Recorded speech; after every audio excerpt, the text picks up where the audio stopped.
जय श्री कृष्ण जन्माष्टमी की हार्दिक शुभकामनाएं।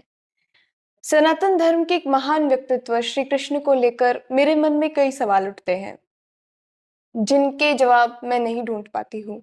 तो आज उन्हीं सवालों के बारे में हम मेरे पिताश्री के साथ चर्चा करेंगे। हमने मानस ऐसा बनाया कि मेरी तरह न जाने कितने लोगों के मन में ये प्रश्न उठते होंगे, तो उन तक भी इन प्रश्नों के उत्तर पहुंचाए जाएं। इसीलिए हमने ये साक्षात्कार करने का सोचा। तो चलिए साक्षात्कार बिना समय जाया किए साक्षात्कार शुरू करते हैं। तो पिताजी, मेरा पहला प्रश्न आपसे है कि कृष्ण क्या है? सभी को नमस्कार। कृष्ण जन्माष्टमी की हार्दिक शुभकामनाएं। कृष्ण भारतीय इतिहास में, और मैं अगर ये कहूं कि पूरी पृथ्वी पर, और अगर ये कहा जाए कि पृथ्वी से ज्यादा हम जानते भी नहीं है, ब्रह्मांड का नाम भी लिया जाए तो कोई अतिशयोक्ति नहीं होगी कि पूरे विश्व भर में कृष्ण जैसा व्यक्तित्व बहुत कम व्यक्तित्व देखने को मिलते हैं। बहुत कम व्यक्तित्व हैं जो कृष्ण जैसे व्यक्तित्व हैं। और कृष्ण प्रेमी है, कृष्ण योद्धा है, कृष्ण कुशल राजनीतिज्ञ हैं, कृष्ण अच्छे मित्र हैं। कृष्ण का व्यक्तित्व जो है, और मैं अगर तुम्हें ये बताऊं तो ज्यादा अच्छा है कि व्यक्तित्व के अतीत कोई व्यक्ति अगर हो जाता है, जो व्यक्तित्व के परे हो जाता है, वो घटनाएं बहुत कम होती हैं। और ईश्वर होने का अर्थ ही ये होता है, भगवान होने का अर्थ ही ये होता है, जो व्यक्तित्व के इतर चला गया है, व्यक्तित्व के अतीत चला गया है। आप इसको ऐसे समझ सकते हैं जैसे कि आपका कोई गंतव्य हो, आप किसी गंतव्य पे जाना चाहते हैं, कोई आपका लक्ष्य है, आप कहीं भी जाना चाहते हैं, सिकर, बंबई, कहीं भी आप जाना चाहते हैं, वहां के लिए आप रवाना होते हैं। तो आप जिस साधन में बैठ के रवाना हुए, यानी आप बस में गए, ट्रेन में गए, प्लेन से गए, वटेवर, कैसे भी आप पहुंचे वहां तक, तो आपका वहां तक पहुंचना, आपकी यात्रा का जो हिस्सा है, वो आपकी गाड़ी थी, माध्यम था, वो व्यक्तित्व होता है। मंजिल पे पहुंचने के बाद में आप गाड़ी से उतर जाते हैं, प्लेन से उतर जाते हैं, आप जिस साधन का इस्तेमाल कर रहे हैं वो उतर जाते हैं। वैसे ही अपने मंजिल पे पहुंच के एक व्यक्ति व्यक्तित्व से उतर जाता है। उतर जाता है का मतलब व्यक्तित्व के पार हो जाता है। कृष्ण जो है, मेरा मानना यह है कि कृष्ण व्यक्तित्व के पार की घटना है, जिनका हम व्यक्तित्व अभिव्यंजित नहीं कर सकते। कृष्ण किसको कितने समझ में आए, उनके वो कृष्ण बन गए। सूरदास को कृष्ण बालक रूप में समझ में आए, तो सूरदास ने बाल्य रूप में उनका वर्णन कर दिया। केशव को युवा समझ में आए तो केशव ने युवा कृष्ण का वर्णन कर दिया। किसी को योद्धा समझ में आए तो योद्धा का कर दिया। किसी को प्रेम में समझ में आए तो प्रेम में वर्णित कर दिया। लेकिन खंड खंड कृष्ण को सबने समझने का प्रयास किया है। समग्र कृष्ण जो है, उनको जब तक नहीं समझा जाएगा, तब तक कृष्ण की वास्तविक जो दार्शनिकता थी, या कृष्ण वास्तविक दर्शन जो हमें देना चाहते थे, वो कहीं ना कहीं छूट जाएगा।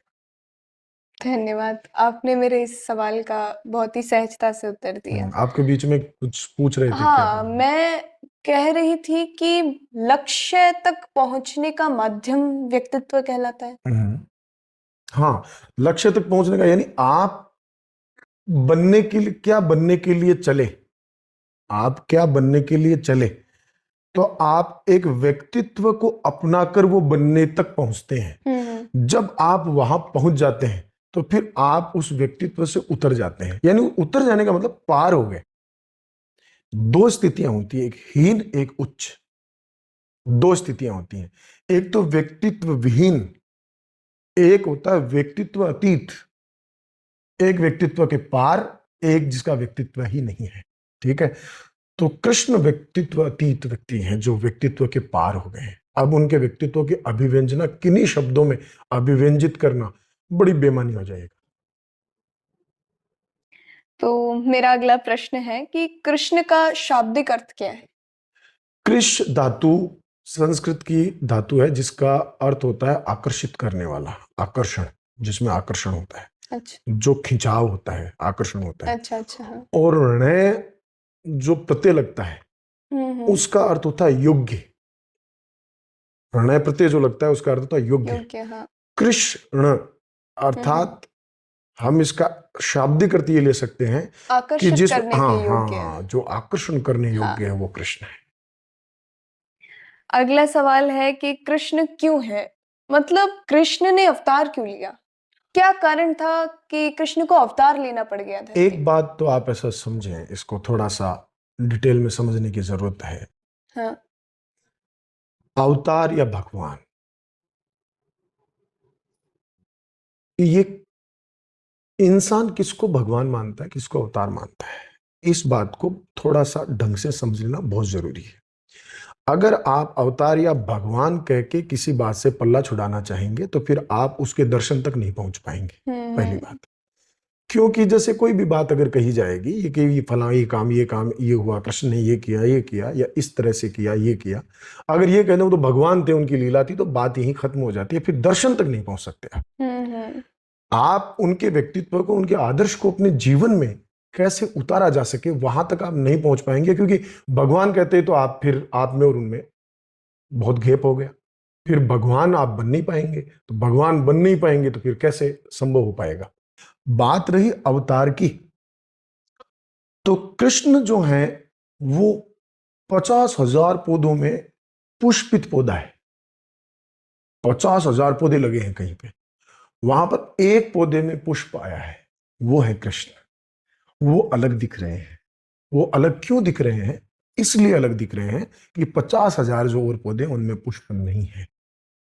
केवल एक पौधे में पुष्प होगा तो वो 50,000 पौधों में आपको वो सीधा आकर्षित करेगा कि वो पुष्प वाला पौधा है। कृष्ण वो पुष्प वाले पौधे हैं, इसलिए हम उनको अवतार या भगवान की श्रेणी में रखते हैं। क्योंकि हमने जितनी भी व्यवस्थाएं कर रखी हैं, जैसी व्यवस्थाएं हैं, बड़ा डिटेलिंग में बात करने का विषय है ये, लेकिन हम शॉर्ट में अपन ऐसे समझते हैं कि हमने जितनी व्यवस्थाएं कर रखी हैं, सारी की सारी व्यवस्थाएं हैं, हमने ऐसा कर रखा कि पुष्प ना खिले, ठीक है। लेकिन इस पूरी प्रक्रिया से आप समझें कि मनुष्य के इतिहास में एकमात्र कृष्ण ऐसे हुए हैं जो पैदा होते हंसे हैं। इसका प्रमाण मिला है कि श्री कृष्ण जो है वो पैदा होते हंसे हैं।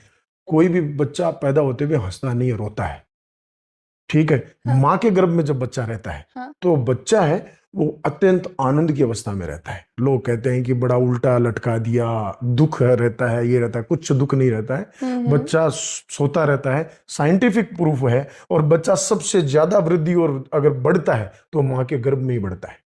सबसे ज्यादा 9 महीने में जितना बच्चे की हाइट ग्रोथ, मानसिक और सारी चीजें जो तो विकसित होती हैं, पूरे पैदा होने के बाद में पूरे वर्षों में नहीं होती है उतनी ग्रोथ जितनी गर्भ में ग्रोथ होती है, ठीक है। और नाभि से पूरा आहार ग्रहण करता है। जब सुख से छूटता है तो उसका रोना स्वाभाविक है। अगर नहीं रोता है तो टेंशन का विषय है कि क्यों नहीं रोया। वो विक्षिप्त हो सकता है, पागल हो सकता है, ऐसा हो सकता है। तो वो रोता है बच्चा, तो उस बच्चे के रोने से इंगित होता है। लेकिन कृष्ण हंसे हैं। कृष्ण एकमात्र व्यक्ति हैं जो हंसे हैं। तो आप ऐसे समझिए, कृष्ण निश्चित ही अवतार की श्रेणी में रखे जाने चाहिए। कृष्ण निश्चित ही भगवान है, क्योंकि इतना विलक्षणता मनुष्यता में खोजना बिल्कुल मुमकिन नहीं है। अगला प्रश्न है कि कृष्ण के अनुसार प्रेम क्या है? कृष्ण जो है वो प्रेम को एक बहुत विशाल स्तर पर देखते हैं। प्रेम समर्पण है, प्रेम भाव है, प्रेम जीवन है। सन्यास बहुत बड़ा प्रेम है। अच्छा। योग बहुत बड़ा प्रेम है। प्रेम का परिसीमन केवल यहां तक नहीं है कि नायक और नायिका तक प्रेम खत्म हो जाता है। प्रेम की अभिव्यंजना बहुत बड़ी है। अपने मित्र के साथ आप हैं वो प्रेम है, अपनी मां के साथ आप हैं प्रेम है, हाँ। ठीक है। पति पत्नी के बीच है तो भी प्रेम है, ठीक है। बेटे और बाप के बीच है तो भी प्रेम है।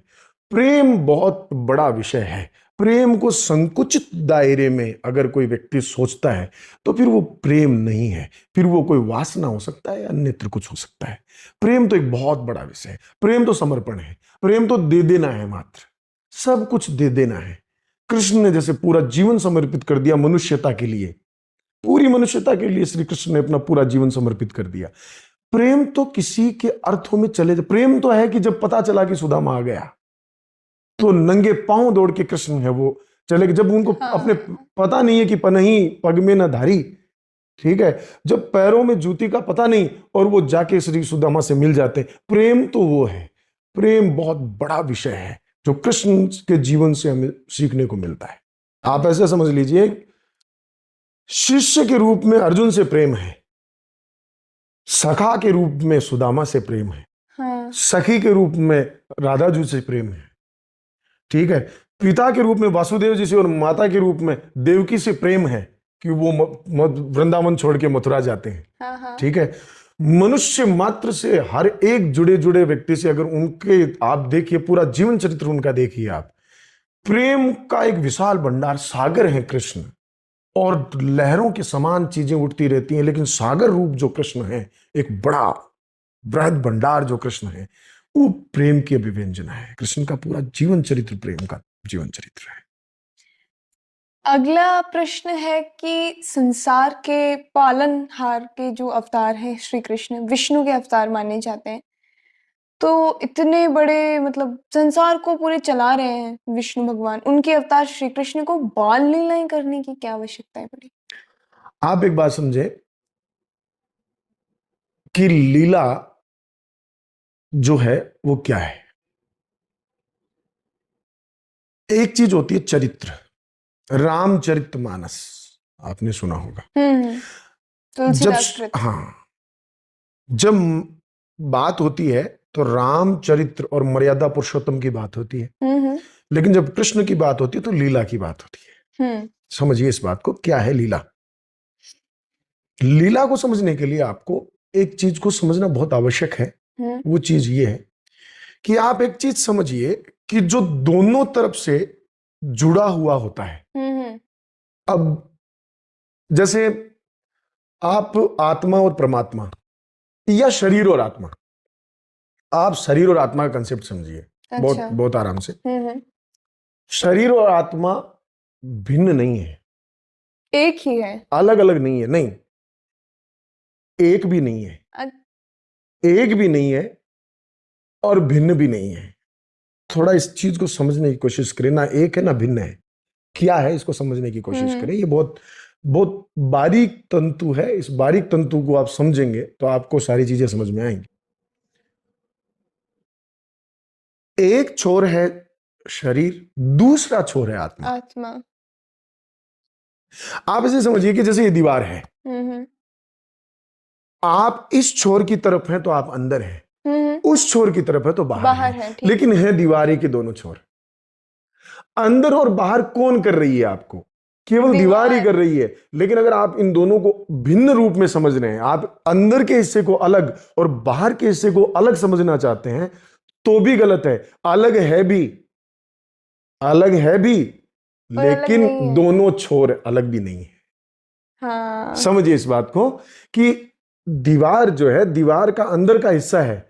आप दीवार के अंदर के हिस्से की तरफ है तो आप कहते हैं कि मैं अंदर हूं, और जैसे दीवार के बाहर के हिस्से, तो ये दीवार के ही दोनों हिस्से हैं। अच्छा, ये हिस्सा और वो हिस्सा, बस। हाँ। तो ये अंदर का हिस्सा है और वो बाहर का हिस्सा है, इतना ही अंतर है। तो श्री कृष्ण जो हैं वो सुख से भी वैसे ही जुड़े हैं और दुख से भी वैसे ही जुड़े हैं। लीला, ये दोनों सिरों को समान रूप से जो जी लेता है, वो ही लीला का अर्थ वही होता है। लीला का अर्थ यही होता है कि क्रोध जो है, हाँ, उसका दूसरा रूप आनंद है। अच्छा, दोनों छोर हैं। हाँ। आनंद से क्रोध तक भी विचरण किया जा सकता है और क्रोध से आनंद तक विचरण भी किया जा सकता है, ठीक है। तभी श्री कृष्ण सुदर्शन लिए हुए मुस्कुरा रहे हैं। हाँ। जब तभी श्री कृष्ण है वो कालिया नाग के ऊपर नृत्य कर रहे हैं। श्री कृष्ण आनंद, उस क्रोध में भी आनंद है। अभिव्यंजना श्री कृष्ण का दर्शन क्या समझाता है हमें? यह समझाता है कि कितने भी आप क्रोध में हो, ठीक है, लेकिन उसका एक हिस्सा आनंद भी है, ठीक है। अच्छा। तभी श्री कृष्ण जो है वो मुस्कुरा रहे हैं और मुस्कुराते हुए सुदर्शन चला रहे हैं। हाँ, आपने एक और प्रश्न का हल किया मेरे कि कालिया को मारने के बजाय उन पे नृत्य करके श्री कृष्ण क्या सिद्ध करना ये चाहते यही श्री कृष्ण कालिया नाग पे नृत्य करके सिद्ध करना चाहते हैं कि आप क्रोध में भी आनंदित रह सकते हैं। अच्छा क्रोध में भी आनंदित रहा जा सकता है। अगर आपका व्यक्तित्व किसी भाव के कारण, क्रोध के कारण अगर आपका व्यक्तित्व डिस्टर्ब हो रहा है, हम्म आपका, आप सोचिए कि स्थिति आज क्या है लोगों की। अकारण कोई व्यक्ति अगर आपको मिल जाए और हंस के आपसे नमस्कार कर ले तो आप टेंशन में आ जाते हैं। आप हजार लोगों से पूछते फिरते हैं कि एक आदमी मिला यार, मुस्कुरा के मेरे से नमस्कार करके गया, आप जानते हो कि इतनी बजे यहां से निकला, आप जानते हो कि मैं तो समझ नहीं पाया, जान नहीं पाया कि वो कौन था। ठीक है, उसने हंस के नमस्कार किया, तू भी हंस के नमस्कार करके निकल जा। अब इसमें इतना चिंतित होने की क्या आवश्यकता है। अगर कोई व्यक्ति नॉर्मली निकलते हुए कोई व्यक्ति किसी, एक्चुअल में क्या है, आपका बटन किसी दूसरे व्यक्ति के पास है, श्री कृष्ण का बटन खुद के पास था। बटन का मतलब ये हो गया कि मान लीजिए अब सामने वाला कोई व्यक्ति है, उसकी इच्छा आपसे गाली निकलवाए, वो एक गाली बकेगा और आपका रेडियो शुरू, आप गाली बकना शुरू कर देंगे। ठीक है, अगला चुटकुला सुनाएगा, आप हंसना शुरू कर देंगे। ठीक है, अगला किसी दुख की बात करेगा कि फलाना कोई वो बच्चा मर गया, वो मर गया, आप दुखी होना शुरू हो जाएंगे। यानी कि आपका पूरा का पूरा कंट्रोल, पूरा का पूरा स्विच बटन जो है, वो बटन आपने किसी दूसरे को दे रखा है। अब वो अगला हंसी वाला दबाए तो आप हंसने लग जाए, और रोने वाला दबाए तो रोने लग जाए, गाली वाला दबाए तो गाली। कहने का तात्पर्य कि आपका नियंत्रण आपके पास है ही नहीं। आप एक भाव से इतने ज्यादा प्रभावित हो रहे हैं कि उस भाव में बहे चले जा रहे हैं। अगर आप क्रोध में, तो आप क्रोध में बहे चले जा रहे हैं, फिर आपको होश ही नहीं है। आप उस क्रोध में इतना आपका व्यक्तित्व डिस्टर्ब हो गया कि आप अपने व्यक्तित्व में रहे ही नहीं, मात्र उस क्रोध के कारण। ये तो सब छूट जाना है, रहना क्या है। श्री कृष्ण अर्जुन को यही तो ज्ञान दे रहे हैं। अच्छा कि चला ही जाएगा, मर ही जाएंगे, ये तो सब मर ही जाएंगे। तू मार रहा है, अहंकार मत कर। तू काहेगा मारने वाला है, तू कुछ नहीं मारेगा, ये तो मरेंगे। ये तो नियत, ये तो जाएंगे ही जाएंगे, 100% जाएंगे। ठीक है, तू ना तो मारने वाला है, तू कौन होता है मारने वाला, और तू कौन होता है बचाने वाला। तू ना तो तू बचा ले, तू कह रहा है मैं मारूंगा नहीं, तो तू बचा ले इनको, अगर तू बचा पाए तो। ये तो मरेंगे। श्री कृष्ण इसी भाव की तो बात कर रहे हैं, वो बार बार इसी भाव की बात कर रहे हैं कि किसी भी भाव के कारण अगर आप डिस्टर्ब हो गए, अगर आपका व्यक्तित्व उससे प्रभावित हो गया, अगर क्रोध के कारण आप, या दुख के कारण आप अगर अपने व्यक्तित्व को ही छोड़ पा रहे हैं, आप ये हो रहे हैं कि मैं मर जाऊं। आज के जो बच्चे हैं, कोई दुख हुआ कि मैं मर जाऊं, किस बात का दुख भाई? किसी व्यक्ति का दुख, किसी व्यक्ति ने आपके साथ आचरण किया, उसका दुख है आपको। वो तो चला जाएगा, वो तो मर जाएगा, वो भी मरेगा, आपको भी मरना है, तो छूट जाएगा। अंत कृष्ण इसी बात की अभिव्यंजना कर रहे हैं। वो अगर वृंदावन छोड़ के जा रहे हैं, सभी प्रेमी जनों को छोड़ के जा रहे हैं, तो भी वो दुखी नहीं है, वो तो भी आनंद में। वो मथुरा छोड़ के द्वारिका जा रहे हैं, तो भी आनंद में। सुदामा उनके पास आ रहा है मिलने के लिए, तो भी वो आनंद में। और सुदामा अगर गरीब है तो भी वो आनंद में। वो नहीं जा रहे सुदामा के पास, वो नहीं जा रहे ढूंढ ढूंढ के दोस्तों को ठीक करने के लिए कि वो सुदामा, हमारा सुदामा कहां है, उसको ठीक कर देते हैं। ठीक है, नहीं, वो आया है तो उसके कष्ट हर लिए। ठीक है, तू आया है तो ले जा। उनको परवाह नहीं है इस चीज की, उनका व्यक्तित्व इस बात से प्रभावित नहीं है। सुदामा का व्यक्तित्व प्रभावित हो सकता है, लेकिन कृष्ण का व्यक्तित्व इससे प्रभावित नहीं। जो प्रभाव से दूर है तभी तो कृष्ण है। हर कोई कृष्ण तभी तो नहीं हो सकता। अगला प्रश्न है कि कृष्ण सर्वशक्तिमान थे, तो उन्होंने महाभारत का युद्ध क्यों नहीं रोका? क्यों होने दिया? महाभारत जैसा इतना विध्वंसक युद्ध रोका क्यों नहीं उन्होंने? एक बात तो आप ऐसे समझिए कि युद्ध विध्वंस लाता है, ये बात गलत है, ये सही नहीं। क्यों? युद्ध में तो जन धन हानि होती है, ठीक तो बात विध्वंस कही आपने ठीक बात कही है, लेकिन जितने भी आविष्कार और विकास हुआ है वो भी युद्ध के कारण ही हुआ है। एक बात समझिए कि एक साथ बहुत सारे लोगों को कहीं पर ले जाने के लिए, दुर्गम स्थानों पर लोगों को पहुंचाने के लिए सेना को तो आवश्यकता पड़ी। चलो आपको ऐसे नहीं समझ में आएगा, इसको मैं दूसरे अर्थों में समझाता हूं, आपको समझ में आएगा। पश्चिम के देशों ने सबसे ज्यादा युद्ध किए, वेस्टर्न, ओके, हाँ, पश्चिम के देशों ने सबसे ज्यादा युद्ध किए। हाँ हाँ, यहां तक कि वो भाग भाग के लड़ने के लिए आए हैं एशिया में। अफगानी हाँ हमारे ऊपर लड़ने के लिए हाँ आए, हाँ हाँ हाँ, इंग्लैंड से पुर्तगाली सभी, ब्रिटेन, हाँ डच, कुषाण, हूण, तुर्क सभी लड़ने के लिए आए हैं, युद्ध किया है उन्होंने। ठीक है, आज आप पश्चिम को देखिए, इंग्लैंड को, इंग्लैंड ने तो बहुत युद्ध लड़े, जगह जगह जाके उपनिवेश बनाया, पूरा पूरा ग्लोब जो है वो उसके उपनिवेशों में रहा हुआ है, ब्रिटेन, ब्रिटेन के। हाँ, क्या ब्रिटेन गरीब है? नहीं नहीं नहीं क्या जापान गरीब है जिसपे हिरोशिमा नागासाकी का अटैक हुआ? नहीं क्या अमेरिका गरीब है? नहीं, तो आप इस बात को कैसे कह सकते हैं कि युद्ध के कारण गरीबी और विध्वंस आता है? लेकिन मतलब कुछ समय के लिए उसका इकोनॉमिकल जो सिचुएशन है वो तो अफेक्ट होती है। जैसे कि कोई कंट्री है, रशिया है, तो रशिया को मतलब वो ऐसे बोला जाता चलिए है कि ठीक है, एक आप युद्ध लड़ा जाता है, हाँ, तो एक देश है वो इकोनॉमिकल प्रॉब्लम्स की वजह से 20 साल पीछे चला जाता है। ठीक बात है, 20 साल पीछे चला जाता है। हाँ प्रथम विश्व युद्ध में जर्मनी लड़ा हाँ और लोगों ने ऐसा सोचा कि जर्मनी आने वाले 20 सालों में खड़ा नहीं हो पाएगा। हाँ द्वितीय विश्व युद्ध में सबसे अहम जो किरदार था वो जर्मनी था। पोलैंड पर आक्रमण हिटलर करता है, द्वितीय युद्ध में सबसे सबल ताकत थी जर्मनी, हिला के रख दिया था सबको। आप ये कैसे कह सकते हैं कि युद्ध के कारण 20 साल पीछे चला गया? लेकिन इकोनॉमिकल प्रॉब्लम्स नहीं, इकोनॉमिकल प्रॉब्लम मुझे बताइए ना, आप रिजल्ट देखिए ना, जर्मनी का रिजल्ट देखिए, आप जापान का रिजल्ट देखिए, हिरोशिमा नागासाकी हुआ, आप जाके देखिए ना जापान को। अभी 1000 सालों का इतिहास अगर आप उठा के देखें तो हम इतने शांति प्रिय रहे कि हम तो बाहर गए नहीं लड़ने के लिए, लोग आ गए लड़ने के लिए। जब आप लड़ने नहीं गए तो लोग आ गए लड़ने के लिए यहाँ पे, हाँ और वो समृद्ध हुए जो लड़ने आया। आप सोचिए, लगातार तैमूरलंग आक्रमण कर रहा है, जर्मनी आक्रमण यहां कर रहा है, यहां पर आपके जो डच हैं, कुषाण हैं, वो आक्रमण कर रहे हैं, मुगल यहां पे आके बस गए, अंग्रेजों ने यहां पर आक्रमण किए। ठीक है, आप तो बड़े शांति प्रिय थे, आप तो युद्ध चाहते ही नहीं थे, तो वो वहां से चला के यहां आके उन्होंने किया है सारा सिस्टम।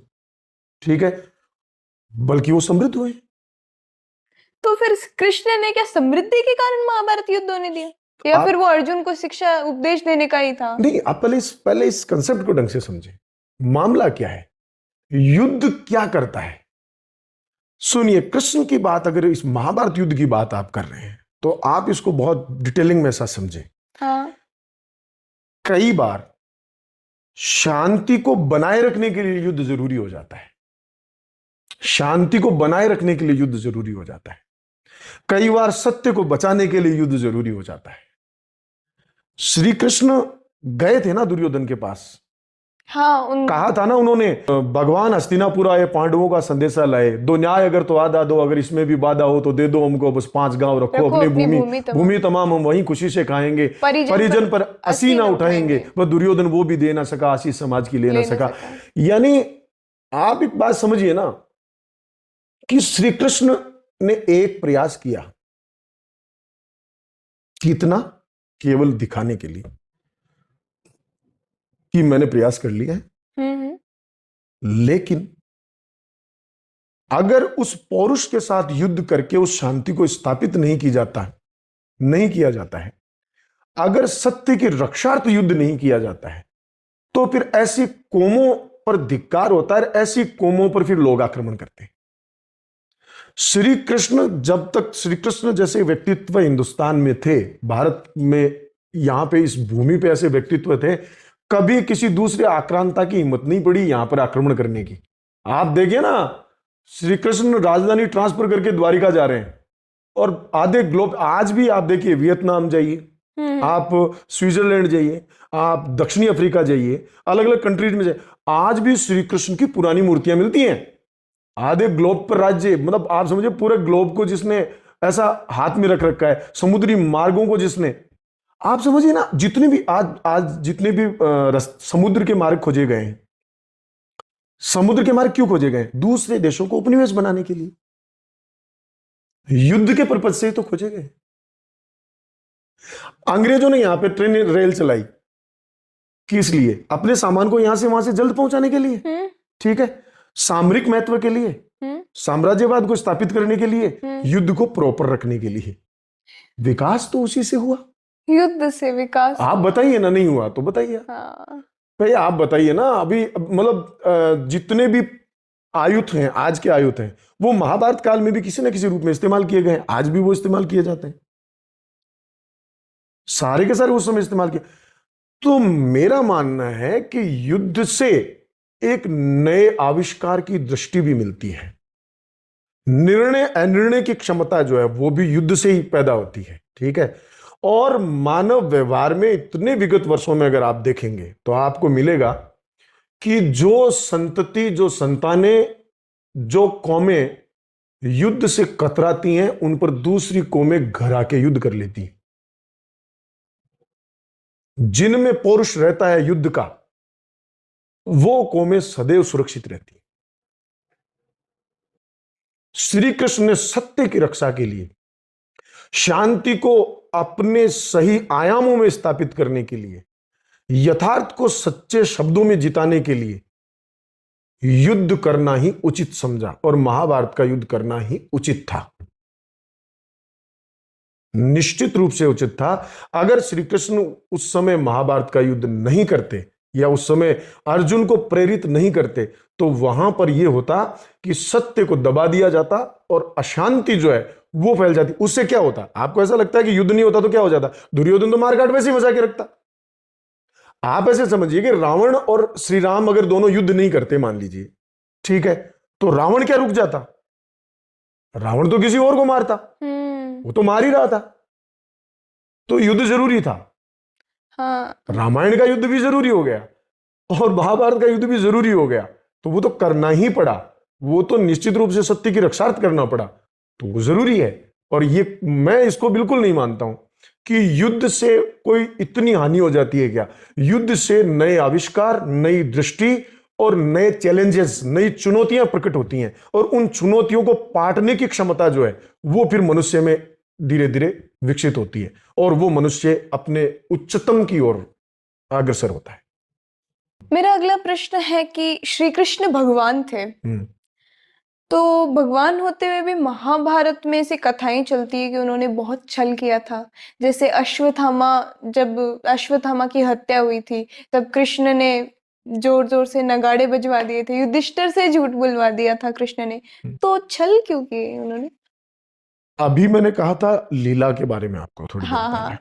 हाँ। आप ऐसा समझिए कि श्री कृष्ण का चरित्र जो है वो चरित्र के परिभाषा में परिसीमित नहीं होता है, वो लीला है, चरित्र नहीं है वो, ठीक है। आप इस बात को ऐसे समझें कि वो इतने गंभीर नहीं है किसी भी प्रवृत्ति पर। अच्छा। जो कह दिया उस पे भी गंभीर नहीं है। अगर उन्होंने कह दिया कि मैं हथियार नहीं उठाऊंगा तो वो हथियार उठा सकते हैं। वो इतने गंभीर नहीं है, वो मर्यादा पुरुषोत्तम नहीं है। वो इसीलिए तो पूर्णावतार कहा गया है श्री कृष्ण। राम, श्री राम को अंशावतार कहा गया है, परमात्मा का अंशावतार कहा गया है। श्री कृष्ण को पूर्णावतार कहा गया है। वो किसी भी बात पर गंभीर नहीं है। अगर उन्होंने एक बात यहां कही है तो वो इतने गंभीर नहीं। वो कहते हैं ठीक है, जिन परिस्थितियों में मैंने कहा उन परिस्थितियों में मैंने कह दिया, अब उसको निभाने की कोई आवश्यकता नहीं है मुझे। वो आज यही तो बात है। बात अभी जैसे मैंने आपको बताई, तो बात क्या है, जैसे एक छोर छल है वैसे दूसरा छोर है वो प्रतिज्ञा है। जैसे अंदर बाहर की बात है, तो दीवार के उस साइड, दीवार के इस साइड आप सहारा लेके खड़े तो उस साइड भी तो खड़े हो सकते हैं अगर आपको सहारा ही लेना है। तो कृष्ण का व्यक्तित्व इस प्रकार का व्यक्तित्व है। मैं क्या कह रहा हूं आपको, मैं तो यह तक कहता हूं कि कृष्ण के जिस व्यक्तित्व से लोग घबरा जाते हैं उस व्यक्तित्व की बात करना बंद कर देते हैं। ये हो रहा है, जिस व्यक्तित्व से घबरा जाते हैं। आप समझिए कि सूरदास बाल्य रूप का वर्णन कर रहे हैं, ठीक है, लेकिन युवा कृष्ण से घबरा रहे हैं। युवा कृष्ण किस प्रकार की अटखेलियां कर रहा है, युवा कृष्ण किस प्रकार गोपियों के साथ बात कर रहा है, वो सूरदास वर्णित करना नहीं चाहते। केशव बाल रूप का वर्णन नहीं करना चाहते, वो उनके कृष्ण अलग है। किसी का कृष्ण पुरुषार्थी है तो किसी का लड्डू गोपाल है। जिस मतलब बात यह है कि श्री कृष्ण को खंड खंड लोगों ने अपना रखा है। इसीलिए खंड खंड लोग इसीलिए लोग श्री कृष्ण के बाल स्वरूप और राधा के प्रेमी के रूप में पूजते नहीं, हैं उसका भी एक कारण है। अच्छा। आप ऐसा समझिए कि कम लोग बहुत कम मनोवैज्ञानिक लोग होते हैं, वो इस पूरी प्रकृति को चलाते हैं। बाकी लोग उनके विचारों का अनुसरण करते हैं। समझिए बात को। इसीलिए यूनिक व्यक्तित्व जो होता है वो बहुत कम घटित हो पाता है।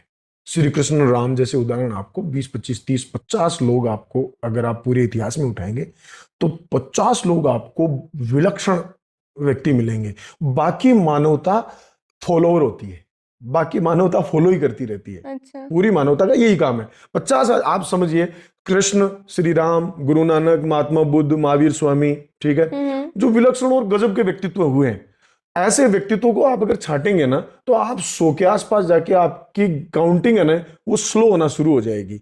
और विगत इतने वर्षों में कितने लोग हुए, मनुष्यता कितनी हुई है। बाकी मनुष्यता क्या कर रही थी? सो रही थी। बाकी मनुष्यता कहां थी? वो लोग नहीं है। आप समझिए, तो क्या करते हैं कि कुछ लोग कुछ आइडियाज बनाते हैं और आइडियाज डाल देते हैं और लोग उसको फॉलो करते रहते हैं आंख बंद करके। वो फॉलोअर है, वो विलक्षण नहीं है, इसलिए वो सोच ही नहीं पाते हैं क्या हो रहा है। अब समझिए, किसी व्यक्ति ने विचार करके बहुत विचारणीय तरीके से, बहुत कोमल भावना का कोई व्यक्ति रहा होगा या बहुत ज्यादा तीक्ष्ण बुद्धि का मेधावी व्यक्ति रहा होगा, मैं तो ऐसा कहता हूं। तो क्या कर दिया कि एक कंसेप्ट आ गया कि भाई बाल्य रूप श्री कृष्ण की पूजा, आप झूला झुलाइए, आप उनके साथ में उनको खाना खिलाइए, हाँ, जो नहलाना धुलाना कपड़े पहनाना वो सब सब चीज़। सब कुछ जो चल रहा है। हाँ। अब बाल्य किसी भी भगवान की या किसी भी आदर्श को आप जब मानते हैं, जिस रूप में मानते हैं, मूर्तियां जो पहले बनी थी ना, तो मूर्तियां पूजा के लिए नहीं बनी थी। मूर्तियां कोई धूप बत्ती करने के लिए नहीं बनी थी। मूर्तियों का जो कंसेप्ट क्या था कि मूर्ति रखी जाती थी सामने, साधक बैठता था सामने मूर्ति के और मूर्ति को देखता था, देखकर उसको आत्मसात करने का प्रयास करता था कि इस सागर को मैं अपना लूं, इस सागर में मैं कैसे प्रवेश कर जाऊं। ठीक है, तो वो अपना प्रतीक, मूर्ति का प्रतीक बनाकर उसके साथ आत्मसात करता था। ऐसा होता था।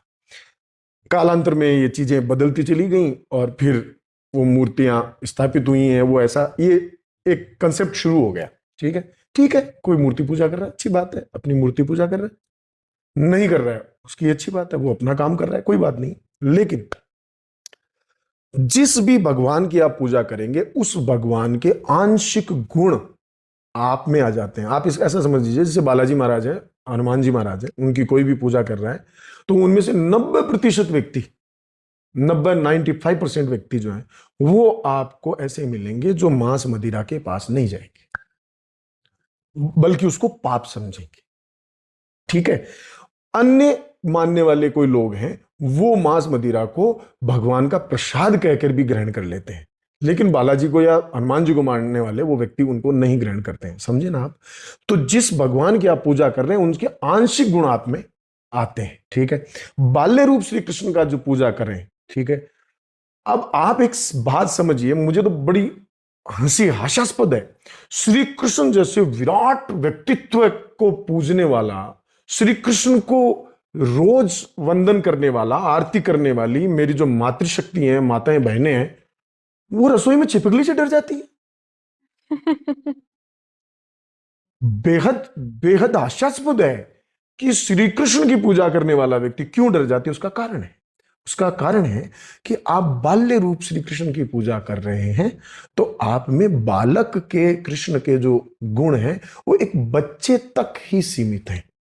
फिर शौर्य आप में वो नहीं आएगा। जिस दिन जरूरत पड़ेगी तलवार उठाने की, उस दिन आप निश्चित रूप से कहीं ना कहीं दोयम दर्जे के साबित होंगे। फिर आपसे गला काटने की कभी जरूरत पड़ेगी, कभी युद्ध होगा, कभी आके आपके घर पे तलवार तान दी जाएगी, उस समय बड़ी मुसीबत होगी, उस समय आप वो तलवार हाथ में थाम नहीं पाएंगे। ठीक तो है, हमें विराट स्वरूप की पूजा करनी चाहिए फिर? मेरा तो मानना है कि कृष्ण के समग्र रूप को खंड खंड में नहीं विभक्त करना चाहिए, मेरा तो मानना है। मैं तो ये कहता हूं कि नहीं, श्री कृष्ण के बाल्य रूप की भी पूजा होनी चाहिए, श्री कृष्ण के केशव रूप की भी पूजा होनी चाहिए। ठीक है। श्री कृष्ण युवा हैं, उनकी भी पूजा हो रही है। पराक्रमी जो श्री कृष्ण महाभारत में सुदर्शन लेके, ठीक है, वो युद्ध कर रहे हैं, उनकी भी पूजा होनी चाहिए, उनको भी आत्मसात करना चाहिए। और जो प्रेमी कृष्ण है, ठीक है, जो अपने विभिन्न रूपों में अलग अलग संबंधों के साथ प्रेमी कृष्ण है, उनके कृष्ण का समग्रता जो है वो कृष्ण है, खंड खंड कृष्ण नहीं है। खंड खंड अगर कृष्ण को माना जाएगा तो फिर आप एक हिस्से तक सीमित होकर रह जाएंगे और एक विशाल व्यक्तित्व से टूट जाएंगे। एक विशाल पहाड़ जो है, ठीक है, आप ऐसा समझिए ना, इसको इस तरह से समझिए जैसे अभी मैं आपको बता रहा था, श्री कृष्ण दोनों छोर के व्यक्ति हैं, ठीक है। पहाड़ है, पहाड़ में घाटी जो है वो घाटी बनी नहीं है, पहाड़ है इसलिए घाटी है ना। आप कहते हैं कि गहराई देखो कितना गहरा है, नहीं, कितना ऊंचा है इसलिए गहरा है। एक तरफ ऊंचा है इसलिए गहरा है, अगर ऊंचा नहीं होता तो भी घाटी का भी कोई महत्व नहीं है। तो पहाड़ का बनना ही घाटी को बनना है ना। तो दोनों छोर हैं, एक छोर चढ़ाई है तो एक छोर वो है, दोनों छोरों को मिलाना, ठीक है। तो समग्र व्यक्तित्व को पूरा साथ, अगर कोई ऊंचाई को ही पूज रहा है, ठीक है, तो मैं समझता हूं कि वो भी श्री कृष्ण के एक खंड को पूज रहा है, और जो घाटी को पूज रहा है वो एक खंड को पूज रहा है, जो बाल्य कृष्ण को पूज रहा है वो एक खंड को पूज रहा है, जो पराक्रमी कृष्ण को पूज रहा है वो खंड को, प्रेमी कृष्ण को जो पूज रहा है वो एक खंड को पूज रहा है। तो अलग अलग खंडों में विभक्त करना कृष्ण को, ये बड़ा दुविधाजनक है। समग्र कृष्ण को अपनाना होगा, तब श्री कृष्ण का दर्शन हमारे तक पहुंचेगा।